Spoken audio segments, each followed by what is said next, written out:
विशाल देव के शिष्यों ने काठमांडू में पूछा कि हम भारत वापस लौटेंगे तो वहाँ कैसे रहेंगे।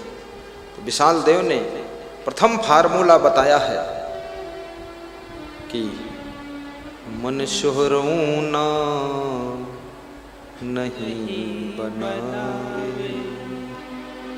साधुओं को, भक्तों को, सबको सिखाया कि मन को शोहरऊना मत बनाना, सहनशील बनी आप रहावे। गाइए जियालाल।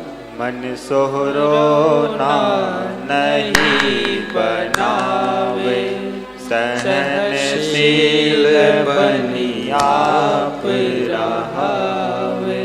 एक महीना इस नवनियम की प्रसंग पर प्रवचन हो चुका है। एक महीना लगातार 60 घंटे प्रवचन किया और फिर भी अभी लगता है कसर है इसमें, क्योंकि महान पुरुषों की वाणी समुद्र होती है जिसकी थाह लगाना हम जैसे संतों के लिए एक मुश्किल का काम है। 2 लाइन में जो महान पुरुष कह देते हैं पूरी जिंदगी संवर जाती है। मन शोहरऊना नहीं बना, सहनशील बन आप रहे। और जहां जहां सहनशीलता की कमी होती जाती है वहां वहां आदमी टूट जाता है। और सहनशीलता का अर्थ ये नहीं केवल गर्मी सह लेना, भूख सह लेना, प्यास सह लेना, सर्दी सह लेना, कीचड़ मच्छर सह लेना। अरे ये तो बहुत बड़ी बात नहीं। बड़ी से बड़ी हानि को भी सहने की सामर्थ्य पैदा करो, घाटे को भी सहने की सामर्थ्य पैदा करो, और बड़े से बड़े नुकसान के बीच में भी तुम्हारा मन परेशान न हो, इतनी सहनशीलता होनी चाहिए। सहनशील बनी आप रहो। किसी प्रिय के वियोग को भी सहने की सामर्थ्य पैदा करो। जिनसे तुम बहुत प्रेम रखते थे, तुम्हारे पिताजी की मृत्यु हो गई, सह लीजिए।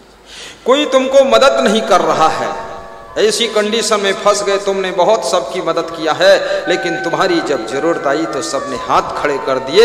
ऐसी कंडीशन में सहनशीलता बनाइए रखिए, मन को टूटने मत दीजिए, मनोबल को कायम रखिए। कोई जब मदद ना करे तो याद रखना, कर बहिया बल अपनी छाण वीरानी आस, और जाके आंगन नदिया बहे, सो कस मरे पियास, सो कस मरे पियास। ये कबीर साहब के दोहे को याद करो, कर बहिया बल। आहा, आपके पास में बहुत बड़ा बल है। ये धन बल तो बहुत साधारण बल है।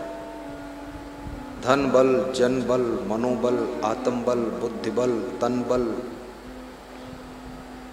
कुटुंब बल, बहुत से बल हैं, लेकिन सभी बल में श्रेष्ठ आत्म बल है।